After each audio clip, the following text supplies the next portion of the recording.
Se gostar da história, inscreva-se no canal. Vamos à história. Minha noiva ficou com vários homens na despedida de solteira, então eu sumo em silêncio antes do casamento. E o que aconteceu depois deixou todos em choque. Eu, homem de 32 anos, deveria ter me casado no fim de semana passado com minha noiva, mulher de 29 anos, com quem estive por 3 anos. Vamos chamá-la de Júlia. Eu achava que ela era a mulher da minha vida. Estávamos juntos há 5 anos do total, morando juntos na maior parte do tempo, e nosso relacionamento era sólido, ou pelo menos era o que eu acreditava. Júlia viajou para Miami com 7 amigas 2 fins de semana antes do casamento. Eu não estava preocupado. A gente confiava um no outro completamente, e imaginei que elas beberiam um pouco, iriam a algumas festas, talvez viriam um stripper. Coisas normais de despedida de solteira.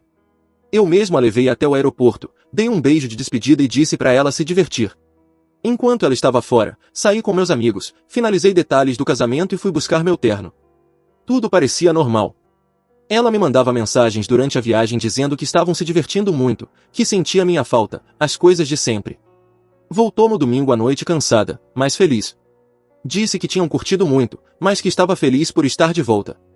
Então, na quarta-feira à noite, 3 dias antes do casamento, recebi uma mensagem de um número desconhecido. Você devia ver o que sua noiva fez na despedida de solteira. Ela não é quem você pensa que é. Havia um vídeo anexado. Quase apaguei achando que era golpe, mas algo me fez abrir. O que eu vi me destruiu. Era Júlia com 2 homens em um quarto de hotel. Os 2 estavam fazendo coisas com ela. Ela não estava bêbada ou desorientada, estava totalmente participando e incentivando. Em certo momento, ela olha para a câmera, sorri e diz: "O que acontece em Miami? Fica em Miami, né?" E começa a rir. Eu assisti ao vídeo inteiro. 3 minutos e 42 segundos que acabaram com meu relacionamento e o futuro que eu tinha planejado. Senti enjoo físico. Não a confrontei imediatamente. Precisava pensar. Dormi no quarto de hóspedes dizendo que estava me sentindo mal. Na manhã seguinte, enquanto ela estava no último ajuste do vestido, chamei meu padrinho, Tony, e mostrei o vídeo. Ele ficou tão chocado quanto eu. Eu precisava de alguém para confirmar que aquilo era real. "O que você vai fazer?" ele perguntou. "Não vou me casar", eu disse. Passei a quinta-feira empacotando o essencial enquanto ela estava fora com a mãe. Escrevi um bilhete que dizia apenas: "Eu sei o que aconteceu em Miami. O casamento está cancelado." Deixei minha chave e o anel de noivado em cima. Me mudei temporariamente para a casa do Tony e desliguei o celular. Eu não conseguia lidar com a tempestade que viria. Quando liguei de novo no sábado de manhã, que seria o nosso dia de casamento, eu tinha 47 chamadas perdidas e mais de 60 mensagens da Júlia, da família dela e de alguns amigos em comum. As mensagens da Júlia começaram com "Onde você está? Depois, por favor, me liga." Depois ela admitiu tudo: "Cometi um erro terrível. Me deixe explicar." Em seguida, veio a raiva: "Você nem teve coragem de me encarar." Depois súplicas: "Faço qualquer coisa para consertar isso." Os pais dela também ligaram. Primeiro com raiva, dizendo que eu tinha abandonado a filha deles. Depois ficaram confusos quando descobriram o motivo. Aparentemente, Júlia contou para eles quando não conseguiram me encontrar. Enviei uma mensagem em massa aos convidados: "Devido a circunstâncias imprevistas, o casamento foi cancelado. Peço desculpas pelo transtorno." Depois mandei uma para Júlia: "Não há nada para discutir. Acabou. Já faz uma semana. Aluguei um apartamento e comecei a separar nossas vidas." Bloqueei Júlia em tudo, mas ela continua encontrando maneiras de me contatar. Disse que foi um erro estúpido, que estava bêbada e que não significou nada. Que se deixou levar pelo momento, pela pressão das amigas. Mas eu vi o vídeo. Ela não estava tão bêbada assim. Sabia exatamente o que estava fazendo. A prima dela, que não foi à viagem, me procurou ontem. Disse que Júlia está um caco, mal come e chora o tempo todo. Implorou para eu pelo menos conversar com ela. Eu disse não. Talvez eu devesse ter falado com ela antes de sair. Mas não consegui olhar para ela sabendo o que ela fez. A ideia de subir no altar, fazer votos sobre fidelidade e confiança, quando ela já tinha quebrado tudo, eu não conseguia. Sei que algumas pessoas acham que fui duro por simplesmente ir embora. Mas como você volta de algo assim? Como confiar nela de novo? A mulher que eu amava me traiu da pior forma possível, bem antes do nosso casamento. A dor e a humilhação são insuportáveis. Não sei o que vem a seguir. Estou vivendo um dia de cada vez. Mas não tem volta. Atualização 1, 2 semanas depois. Obrigado por todo o apoio e conselhos no meu último post. Isso me ajudou mais do que vocês imaginam. Muita coisa aconteceu desde então. Primeiro, descobri quem me enviou o vídeo. Foi a namorada de um dos caras com quem Júlia dormiu. Aparentemente, ele estava se gabando, e ela encontrou o vídeo no celular dele. Ela ficou furiosa, descobriu quem era Júlia vasculhando redes sociais e me mandou anonimamente. Ainda bem que fez isso. Júlia continua tentando me alcançar. Apareceu no meu novo apartamento. Provavelmente conseguiu o endereço com algum amigo em comum. Chorando e implorando por uma chance de explicar. Deixei ela entrar porque estava cansado das cenas que ela fazia no corredor. A explicação foi exatamente o que eu esperava. Eu estava bêbada. Foi só físico. Não significou nada. Eu te amo. Foi um erro, etc. As mesmas desculpas esfarrapadas que todos os traidores usam. O que foi interessante foi saber o que realmente aconteceu. Segundo Júlia, elas estavam em uma balada, e as amigas a incentivaram a ter uma última aventura. Ela admitiu que os caras não eram aleatórios. Eram homens que elas tinham conhecido na noite anterior e com quem passaram o fim de semana. Jurou que foi só aquela vez, mas depois desabou e admitiu que tinha beijado um deles na noite anterior. Quanto mais falava, mais a verdade saía. Não foi um erro espontâneo e bêbado. Houve flertes, planejamento e escolhas deliberadas feitas várias vezes ao longo de dias. O pior é que algumas das madrinhas não só incentivaram, como filmaram. Essas eram mulheres que estariam ao nosso lado no altar. Mulheres que eu considerava amigas. Quando apontei isso, ela ficou na defensiva e disse, é normal ter uma última aventura antes do casamento. Muita gente faz. Foi aí que eu perdi a paciência. Normal. Você acha trair alguém que você diz amar é normal? Acha que participar de uma homenagem uma semana antes do casamento, gravando tudo, é normal? Ela começou a chorar mais ainda, dizendo que eu estava sendo cruel e sem perdão. Que se eu realmente a amasse, entenderia que foi um erro e tentaria superar. Eu ri. Se você realmente me amasse, não teria transado com dois caras na despedida de solteira. Ela foi embora depois disso. Mas antes disse algo que me gelou. Você vai se arrepender de jogar fora tudo que construímos por um erro. Não soou como arrependimento. Soou como ameaça. E como era de se esperar, agora está dizendo para todo mundo que eu era controlador e emocionalmente abusivo, o que é totalmente mentira. Ela está se fazendo de vítima, dizendo que eu a abandonei sem dar chance de explicar e que estou punindo ela por um único erro. Alguns amigos em comum até ficaram do lado dela. E a parte financeira virou um caos. Estamos discutindo sobre quem deve arcar com os custos do casamento. Os pais dela pagaram os depósitos da maioria das coisas. Mas muitos fornecedores pediram o restante na semana anterior, e o dinheiro saiu da nossa conta conjunta. Ela está exigindo que eu devolva a minha parte, já que fui eu quem cancelou. Recusei. Não vou pagar por um casamento que não aconteceu porque ela traiu. Conversei com um advogado sobre as questões financeiras e a casa que estávamos comprando. Felizmente, ainda não havíamos assinado. Iríamos fazer isso depois da lua de mel. O advogado acha que estou tranquilo, já que não éramos casados. Mas ainda assim, é uma dor de cabeça. Um lado positivo. Descobri quem são meus verdadeiros amigos. Tony e alguns outros me apoiaram 100%. Enquanto outros acreditaram nas mentiras da Júlia ou disseram que eu devia considerar perdoá-la. Foda-se isso. A parte mais difícil continua sendo a montanha-russa emocional. Em um momento estou com raiva, no outro, arrasado. Tenho dormido mal e não consigo me concentrar no trabalho. Comecei a fazer terapia, o que tem ajudado um pouco. Mas às vezes, as imagens daquele vídeo vêm na cabeça. E eu fico enjoado de novo. Já me perguntaram se eu divulgaria o vídeo para provar meu lado da história. Absolutamente não. Apesar do que ela fez, não vou descer a esse nível de vingança. Não quero nunca mais ver aquele vídeo. Por enquanto, estou focado em mim. Malhando, me reaproximando dos amigos que me apoiam e tentando me curar. Bloqueei a Júlia de novo e avisei aos amigos em comum que não quero saber nada sobre a vida dela. Não sei se a dor vai desaparecer um dia. Mas pelo menos descobri quem ela realmente era antes de casar. Uma pequena bênção, eu acho. Atualização 2, um mês depois. As coisas escalaram de um jeito que eu nunca esperei. Primeiro, aparentemente, Júlia teve um colapso total. Foi internada por um tempo, segundo a irmã, por depressão e ansiedade severas.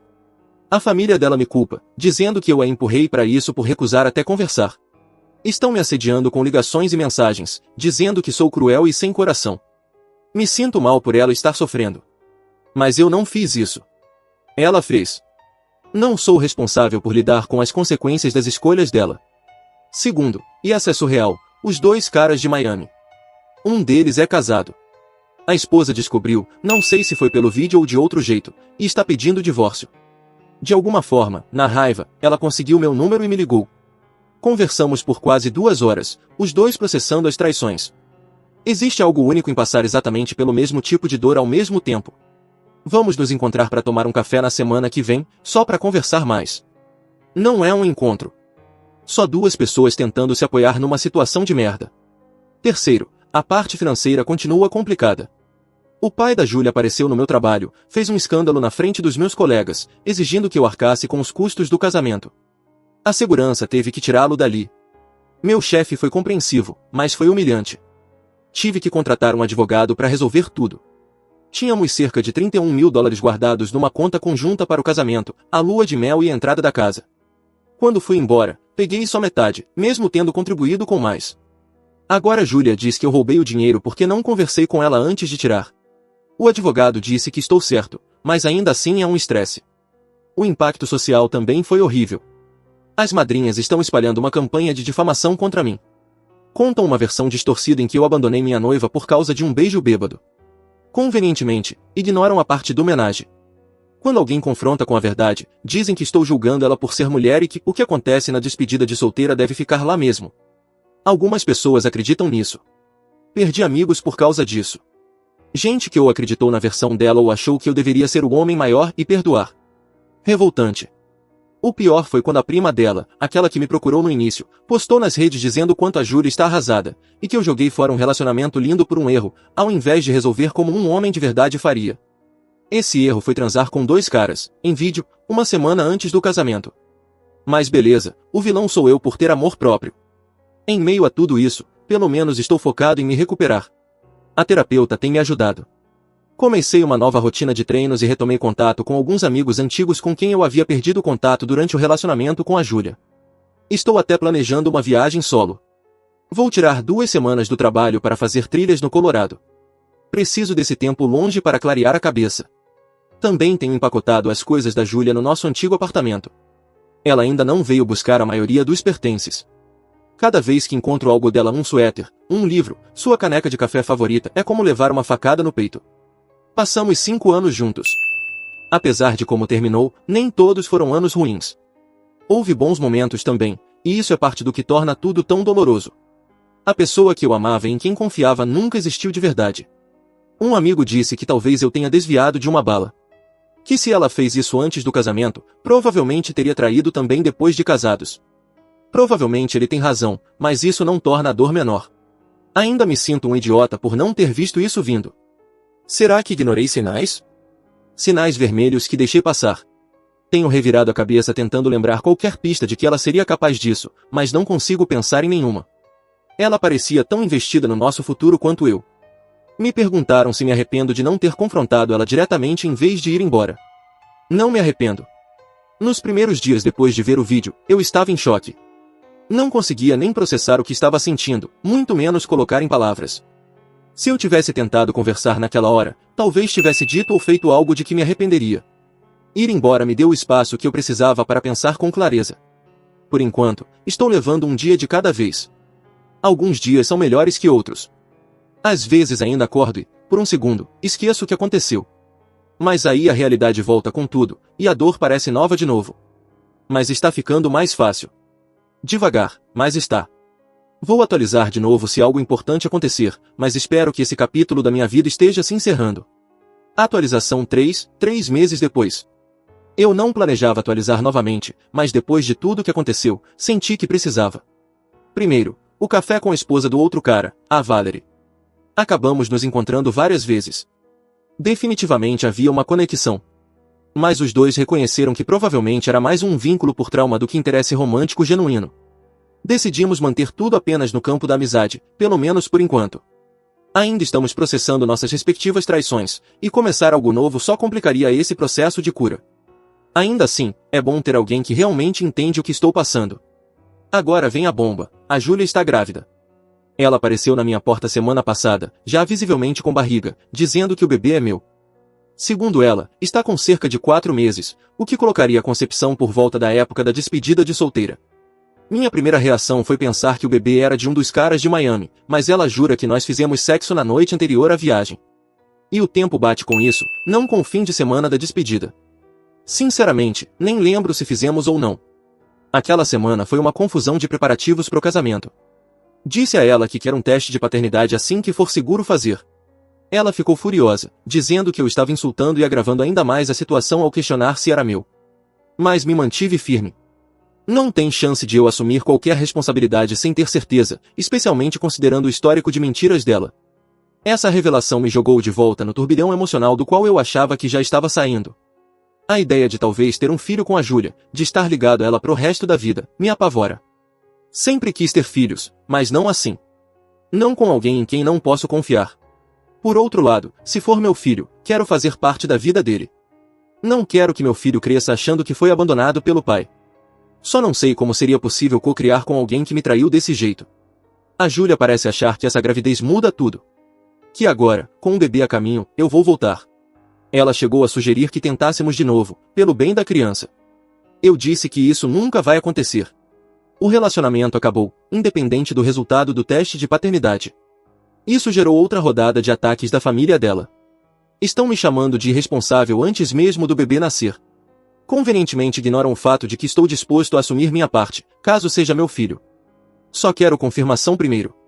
Em outros assuntos, os problemas financeiros finalmente se resolveram.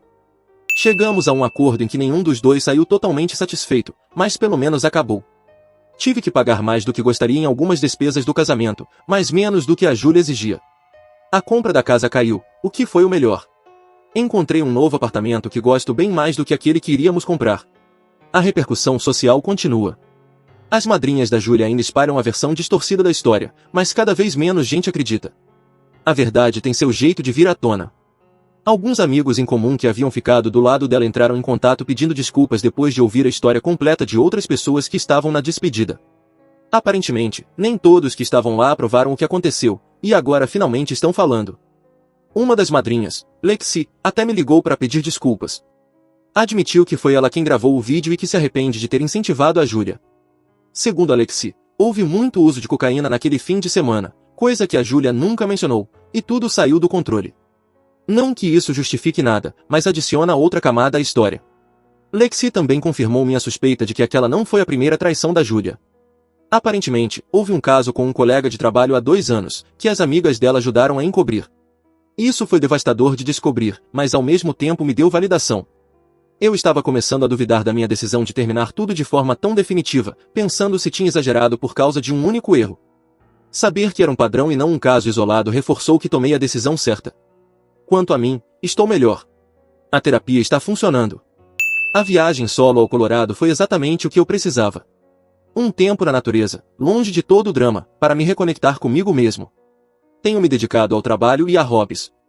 Até comecei a sair com algumas pessoas, mas nada sério ainda. Ainda é cedo para isso. O mais difícil agora é a incerteza sobre a gravidez. Se o bebê for meu, minha vida vai mudar radicalmente. Se não for, vai ser um alívio, mas também vou me sentir mal pela criança, que vai crescer nesse caos. De qualquer forma, é uma situação complicada. Por enquanto, estou me preparando para o teste de paternidade e tentando manter o foco na minha própria recuperação. Vou atualizar quando souber mais sobre a gravidez. Atualização 4, 6 meses depois. O resultado do teste de paternidade chegou. O bebê não é meu.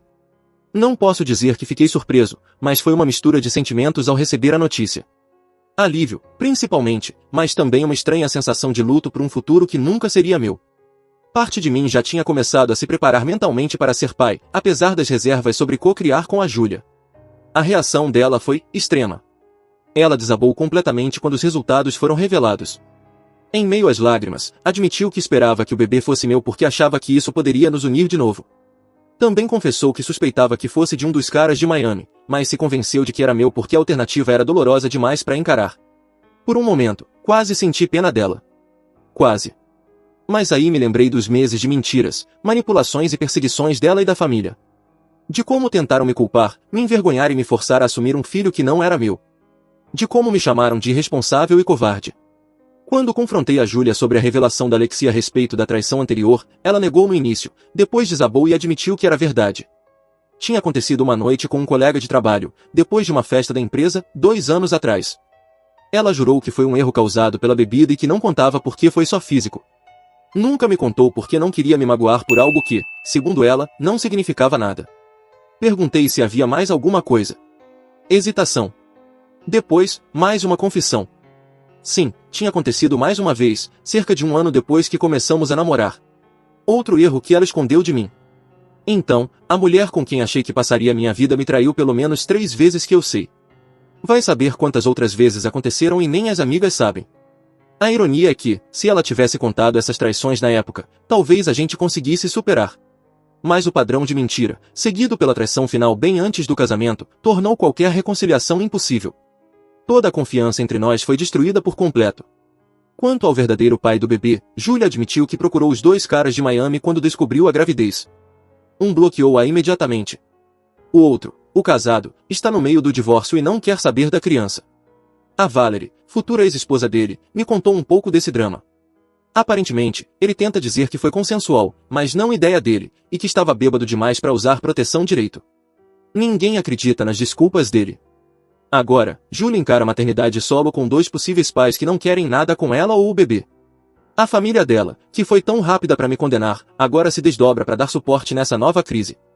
O pai dela, que uma vez apareceu no meu trabalho fazendo escândalo e exigindo que eu assumisse o bebê, agora desvia o olhar quando cruzamos por acaso. As consequências sociais para Julia foram pesadas. Muitas amigas se afastaram à medida que a verdade veio à tona. A carreira dela também sofreu.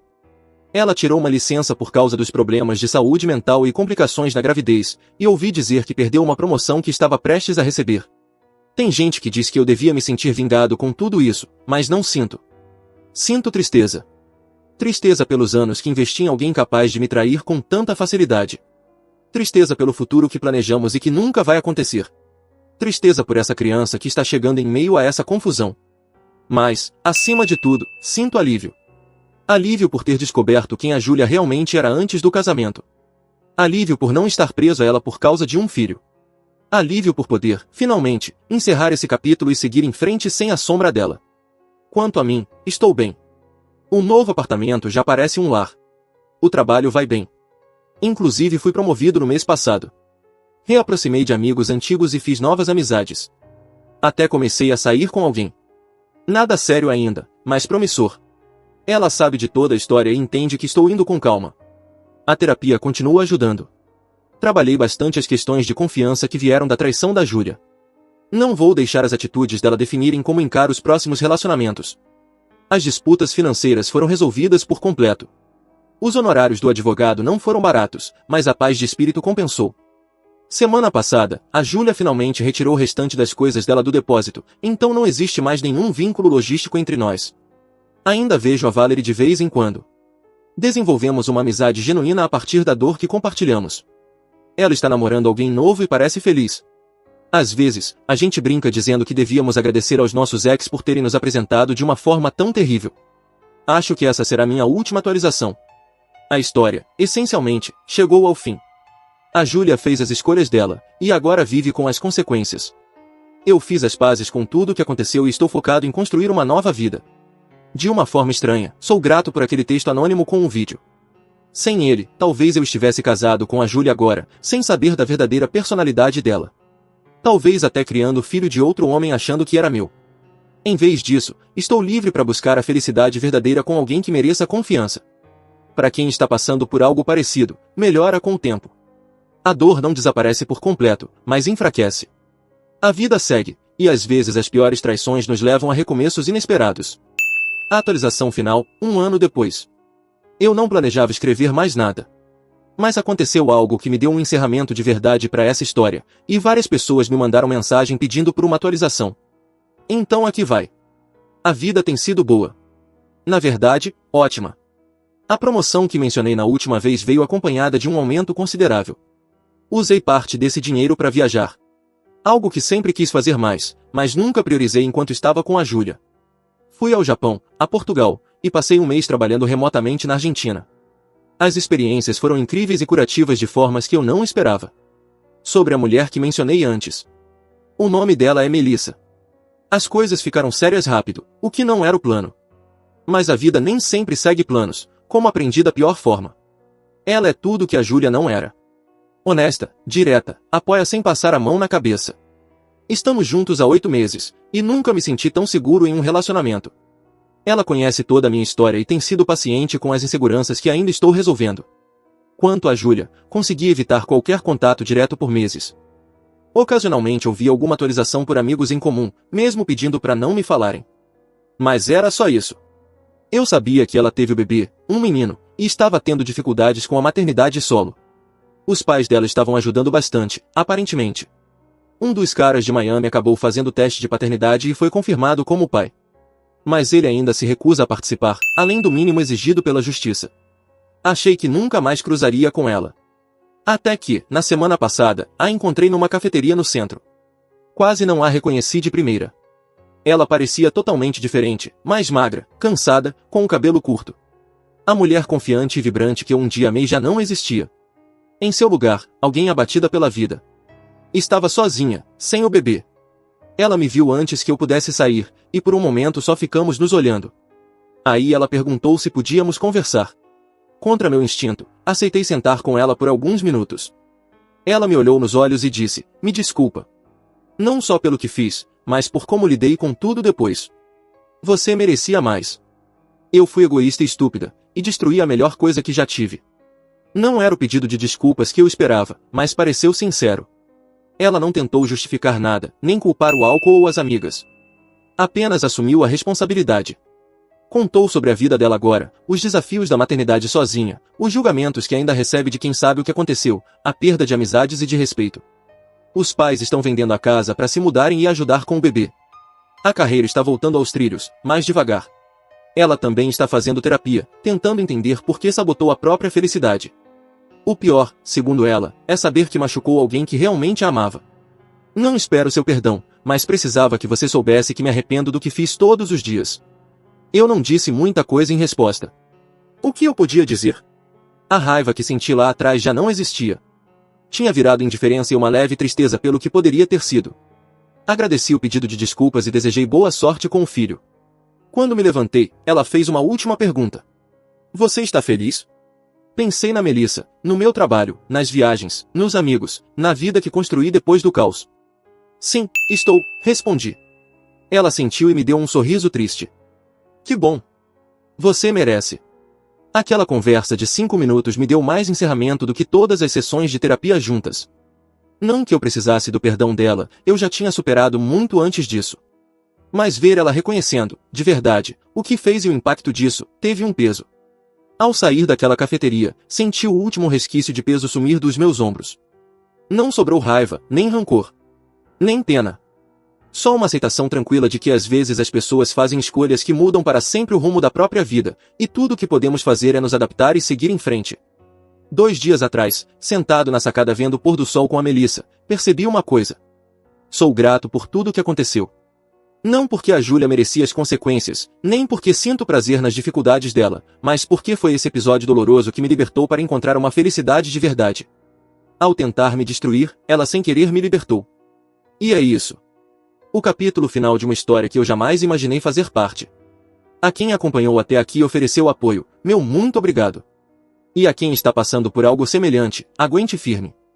A dor passa, e às vezes o que vem depois é melhor do que tudo o que você perdeu. A vida continua, e às vezes, ela surpreende de formas que a gente nunca imaginou. Chegamos ao fim de mais uma história. Até a próxima.